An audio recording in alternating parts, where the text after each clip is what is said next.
All right, what is up, everybody? This is Poetry Group Live. My name is Jonas Rexx, aka D'Artagnan Solis. If you want to know me by my poet name, and let me introduce my co-host Jeremiah Griffin. Jeremiah, how you doing? I'm well. How are you? Is that your accent? Nope. So the way this is breaks down, we're in our first segment right now. We're both going to bring in some poems, something that we thought was interesting, good, maybe something we were working on throughout the week to get started. And this is the poem that Jeremiah selected. Jeremiah, you want to tell us why you selected "I'm So in Love, Y'all" by Cloud? Actually, I do.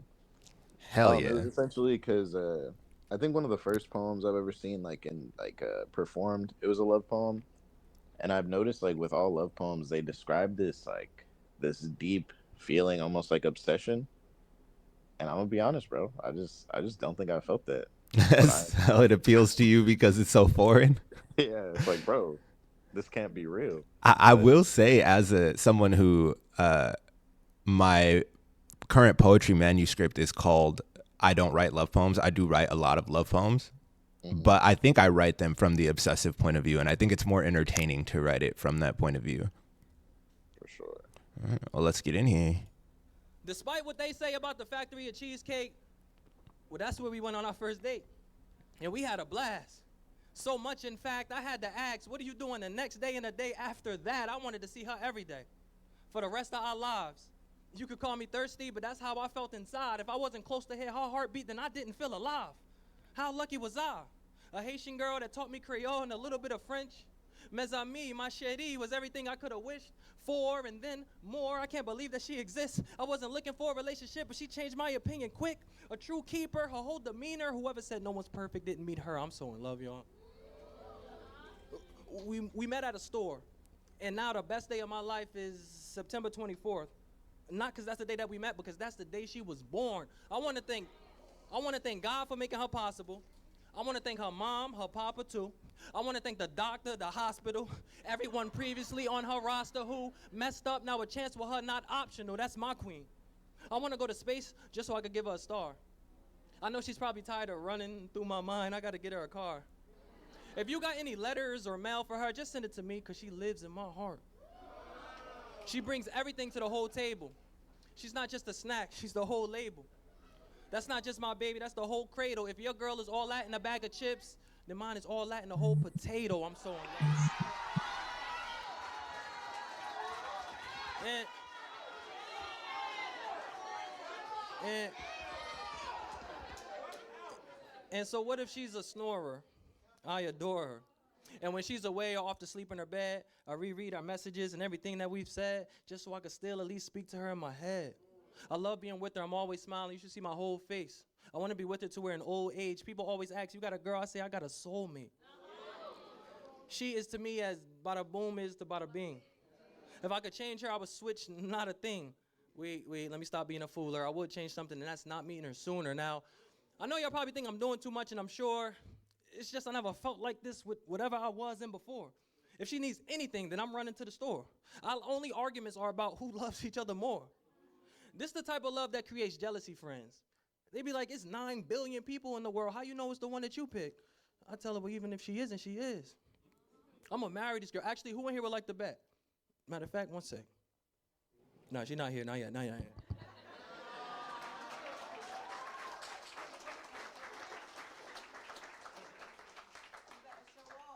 At Mint Mobile, we like to do the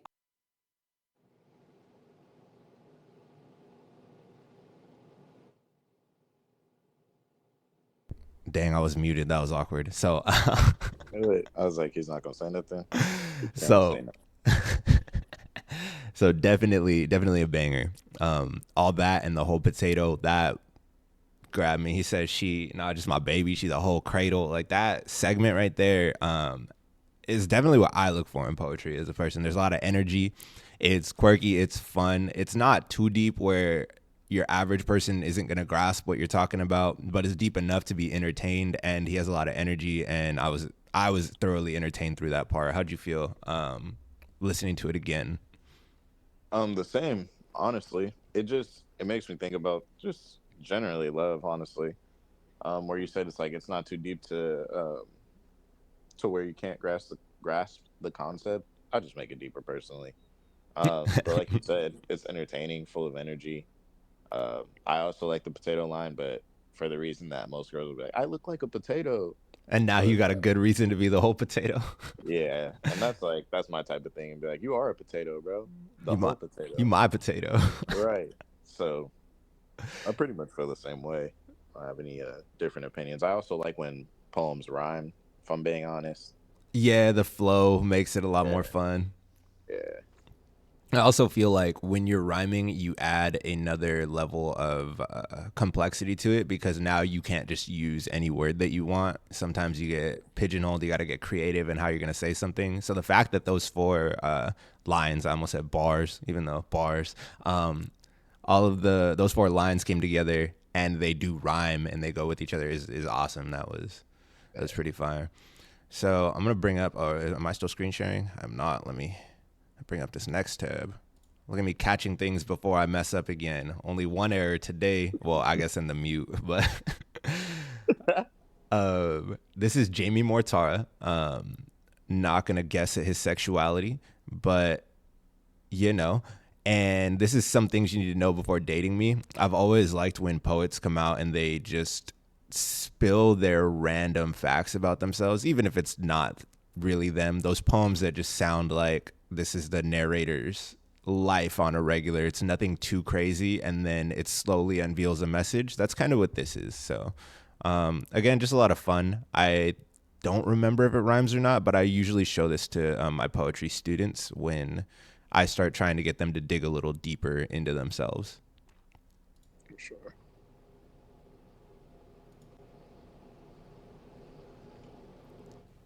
Here are some things you need to know before dating me. 1. There's a strong chance I'm only talking to you because I have reason to believe you might be a Libra. 2. Your last partner was an Aquarius, and I swear I'm not holding this against you. 3. Sometimes I feel like I'm all the pigeons trapped inside of all the subway tunnels in all the major cities of America. 4. Whoa, excuse me, I am not new agey.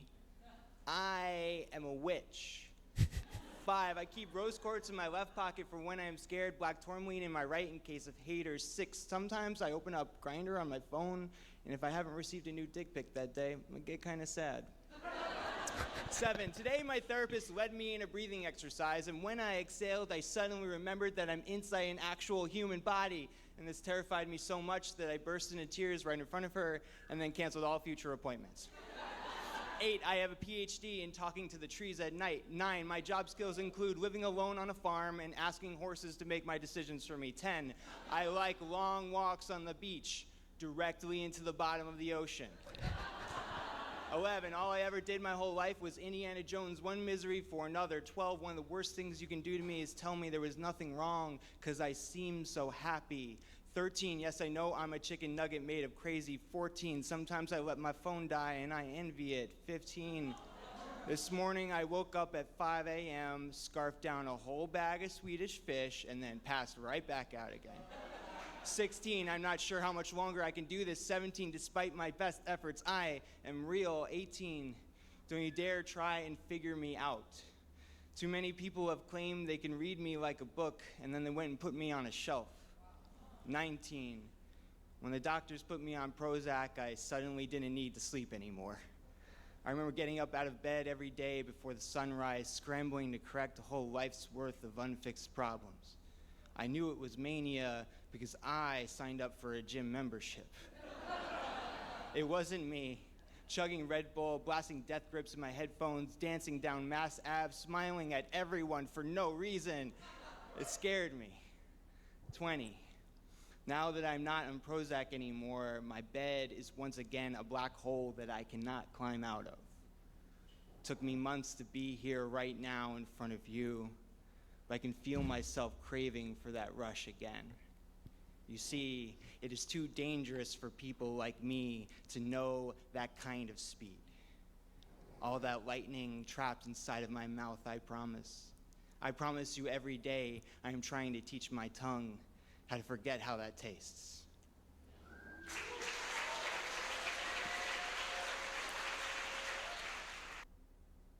All right, so I'll let you weigh in. What do you think? Well, first things first.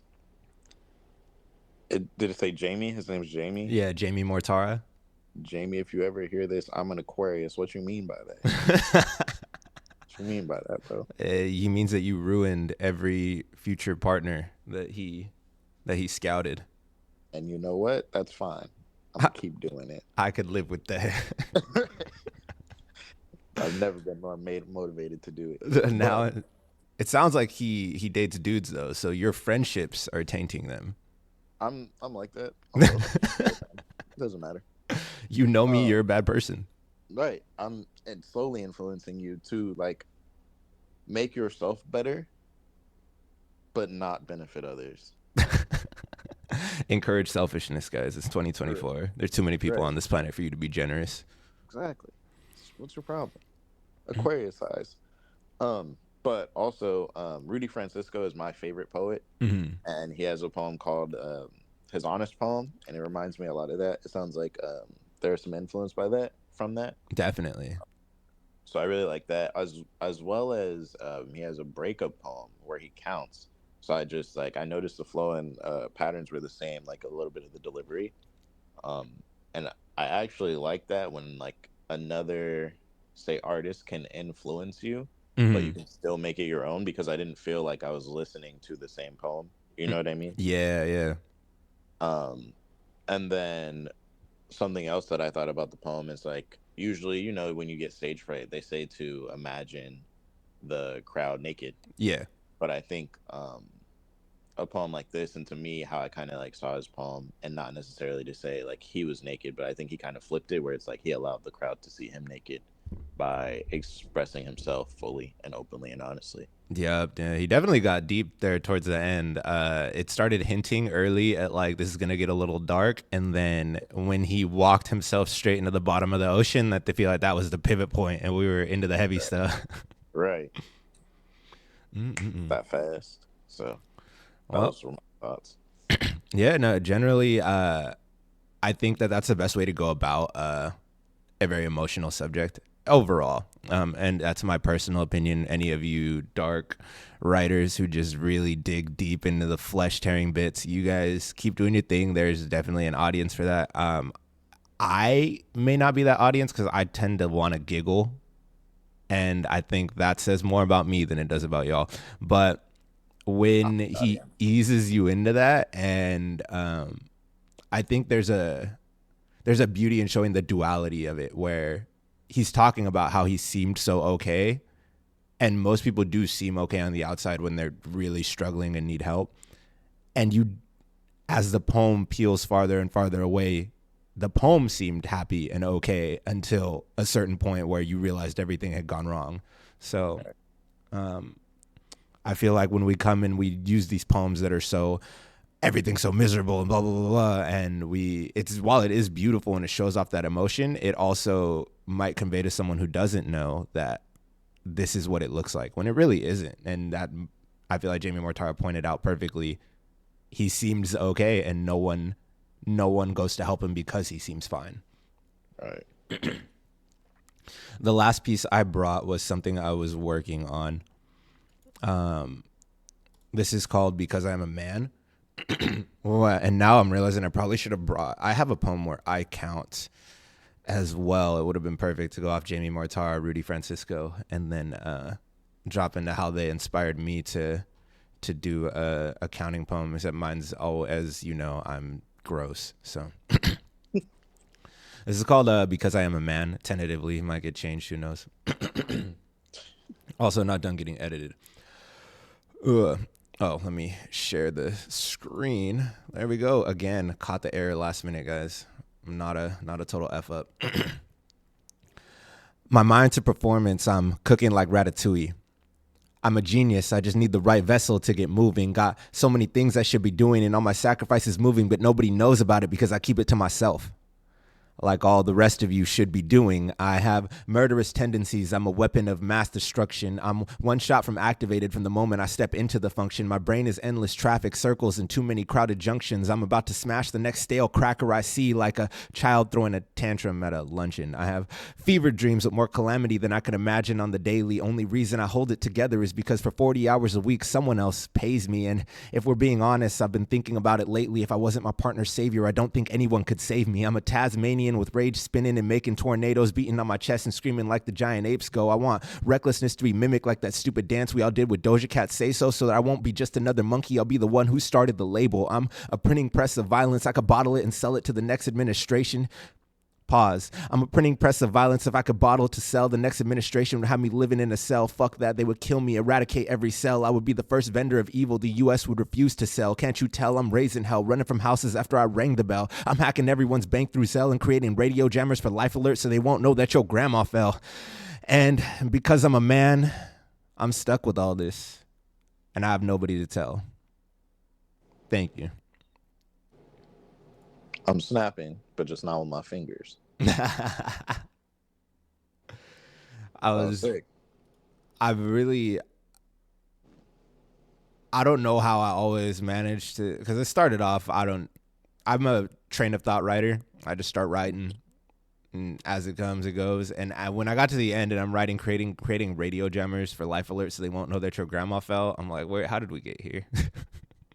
I mean, it says right here that my brain is endless traffic circles and too many crowded junctions. So, I mean, it makes sense to me. That's how we got there. That's how we got there.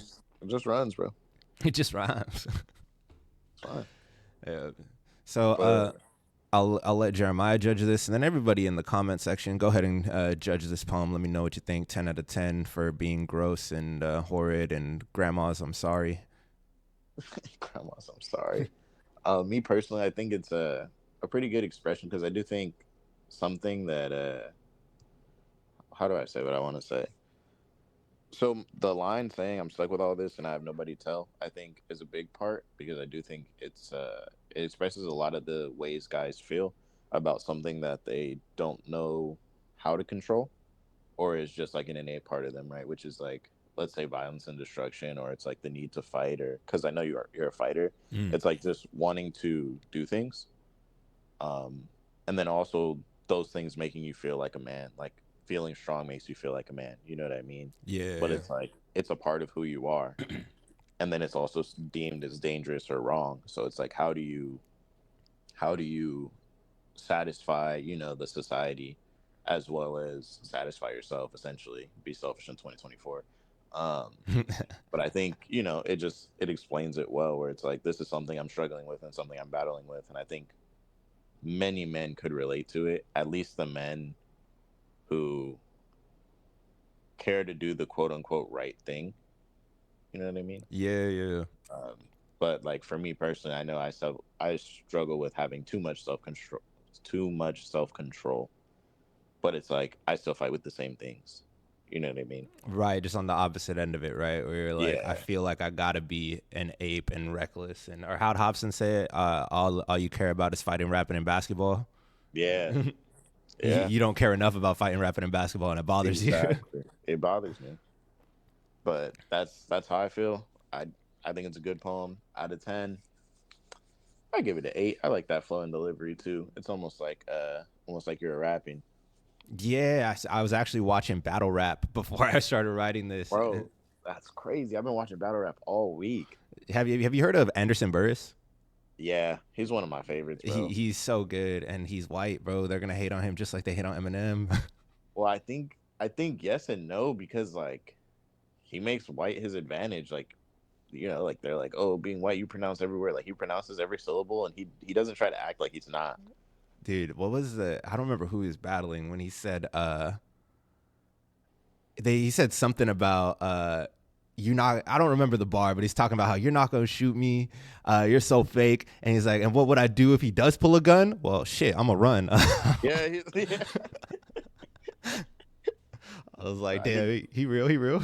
Right, and I think like honestly, like that is what makes shit good, bro. Like I was writing a verse the other day, and it was just like basically about like lying being fake. Like all the time. It's like I get it. Like on one end, it's like, oh, it's cool to be gangster and shit, but it's like, bro, not everybody can be gangster, bro. Yeah, not everybody belongs in prison. I'm definitely not one of them. Right. Yeah. So I always say, if you hear my poetry, there's definitely a true emotion behind that. If you hear my music, that's a character. That is a character. That is my Slim Shady. That is. yeah, which usually how it goes. Well, So I guess it's time to jump into this prompt. Do yeah. you have a prompt prepared? I do not. All right. I'm gonna Google poetry prompt generator. All right. Let's see. It's gonna be the Robert best 10 Peak. minutes of their life. Dude, I should have like elevator music playing for 10 minutes. I'll be crazy because there's someone who's gonna sit there the whole 10 minutes and listen. One person will, and if one person does, I've done my job.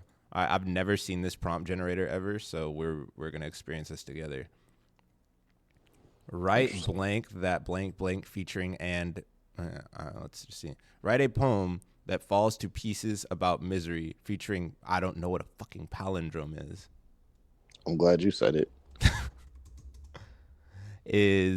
Let me move this over so everyone else can see the definition with us. He's not gonna replace it. He's gonna look it up. A palindrome, by definition, is a word, phrase, verse, sentence, or even poem that reads the same. I'm not writing. I'm not writing Oh, anything that's with the. crazy. Imagine trying to write that right now. I'm not doing that. 10 minutes. In 10 minutes, I'm gonna spend all my time coming up with my palindrome. I'm just gonna count. All right, here we go. New prompt. Write a poem in any form that stretches the truth about an embarrassing memory featuring a place name and clay. A place name is just like a replacement name for a person, right? You're asking me questions I don't know the answer to. And clay? Does it just put random words? Names themselves bring unique music to whole poem, stanza, or line poetry. All right, I don't like your I'm gonna just generator. write a hyperbole poem about an embarrassing memory. I just cut the end part. Works for me, bro. All right, About an embarrassing memory. I'm dropping that 10-minute timer. I have to remember an embarrassing memory. Oh, you're on the clock. Good luck.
All right, sir.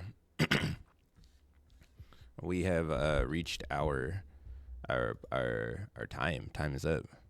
I had no idea what to write. Really, really. Can you screen share? Can we see what you came up with? I don't I don't know how to do that. I'm not technologically inclined. Is there an option at the bottom that looks like a little arrow with the box around it going up? Hey yo, what? Yeah, there is. But now the new problem is I typed it on another phone. Oh, I see. I see. Well, But maybe just share your camera so it's entertaining to look I at. gotta do everything. Gotta do everything in this house. You gotta do everything. God damn it.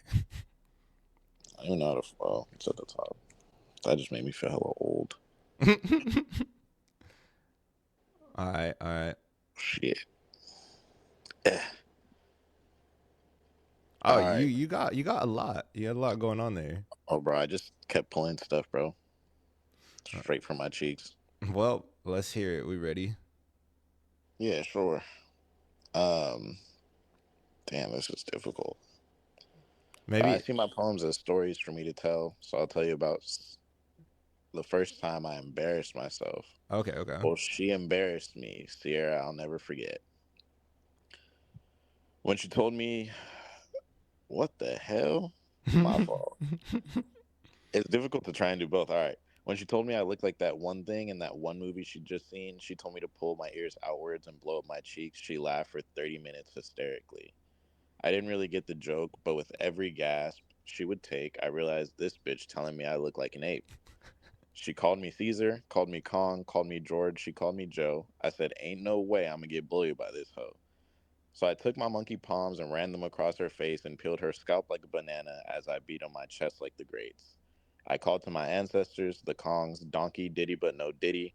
Mojo told me to let her go though. Rafiki told me I'm being silly. Abu had the final say, but he didn't say much, so I told Sierra she looked like an ape too. All right, round of applause. I like the rhyme scheme. That was a very next level rhyme scheme. It wasn't basic at all for having only 10 minutes to come up with it. Bruh. That was the most difficult part. Because I knew who I wanted to put in it, but I was like, how do I put them together? You got a lot of monkeys in there. You got a lot of monkeys in Yeah. there. Those Yeah. I was effing with it. Everybody in the comment section, let us know what you think about this this story. This was good. It's how old were you when this took place? Bro, like 10. 10? Yeah, it felt like you were young and you just she making fun of me. Yeah, that was the first time I ever experienced bullying, really. Like, I guess she's just like, oh, like, hold your ears out, blow up your cheeks. She's like, you look like a monkey. I'm like, ain't no way this is happening, bro. Alright. So I took a different avenue. For anyone listening to this and you don't know this about me, you're gonna need to learn this about me because if I'm constantly your host, there's gonna be constant changes of personality.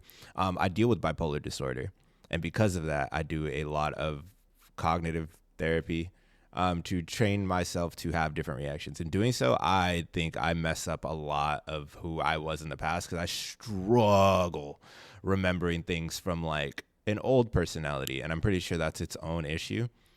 But with this current personality, the first thing that came to my head and being embarrassed was like when I first moved back in with my parents.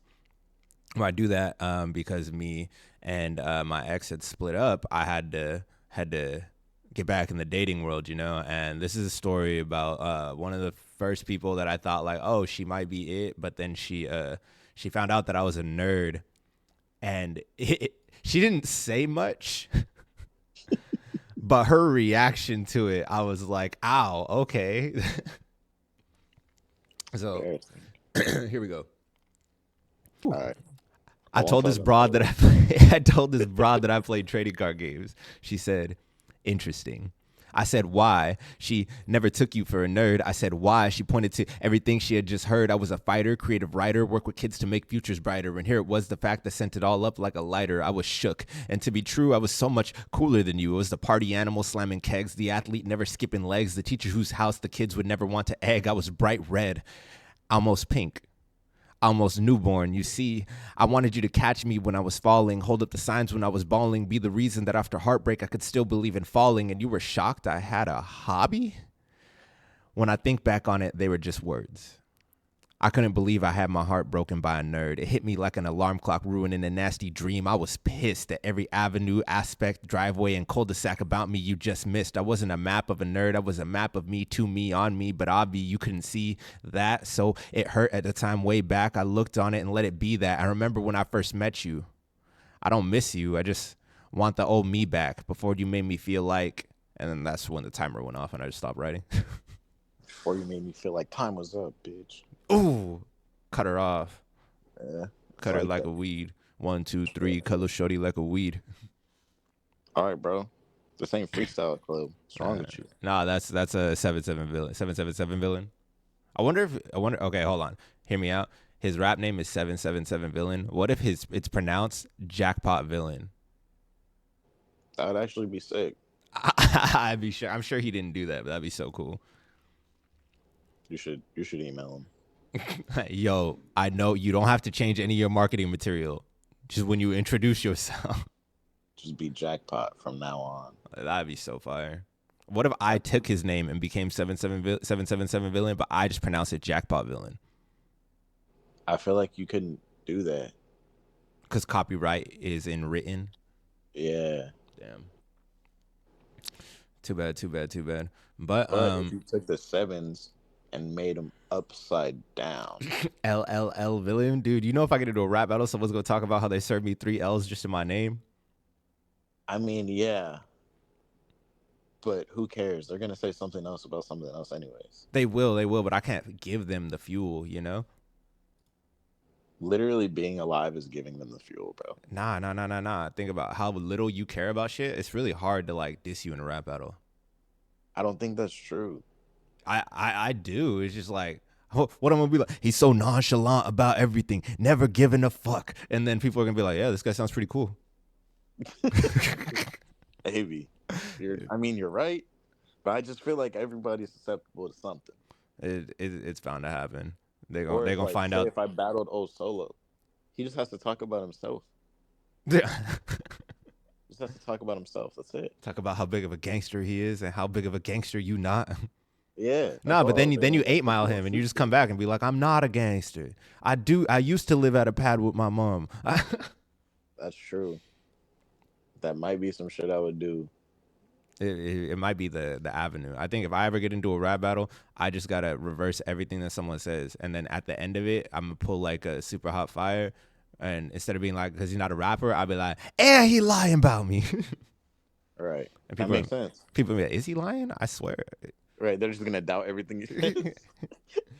Yeah. He making shit up about me and couldn't make up something better. Right. Well, back to the poem. Yeah, back to the poem. Let's get your thoughts. Comment section. Make sure you're dropping your thoughts. Me personally, I think yours is better than mine in terms of like 10 minutes in the structure. I followed the story. I'm kind of feeling like, bro, that's fucked up. Like, fuck this bitch.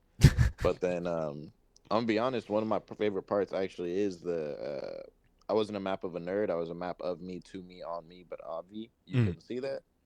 I thought that was tight. That was good wordplay. That's all I got, really. I think maybe I'll leave in like a bloopers part where I just like messed up a bunch of times, but you could tell like towards the end where I really started feeling it because I actually remembered it. No, right. Right. Hit my I did alarm have a clock, question. ruining a nasty dream. What's up? Why are you almost a newborn? Because that comment like peels back like a lot, makes me like a newborn. You're scared and like feel uncomfortable. Okay. Yeah. I was bright red, like embarrassed, and then we go like almost pink. Then because the newborn baby skin is pink. Yeah. I feel like I just to make people uncomfortable. I feel like next week my poem has to include the phrase baby skin. I mean, it works for me. I think I want to make mine more racist, but I probably won't. Yeah, I mean, who knows? We might finish it, come back to it. This might be part of the opening share. Until next week, though, it's been real, y'all. I hope you guys enjoyed this. And if you want to be a special guest on this podcast, this poetry podcast, is that what we can call that? And it's been a special guest in our poetry group. Go ahead and hit me up on Instagram at Jonas Rexx. You can not hit Jeremiah up at J2Beastie with a 2. with a 2. All Aquarii for president.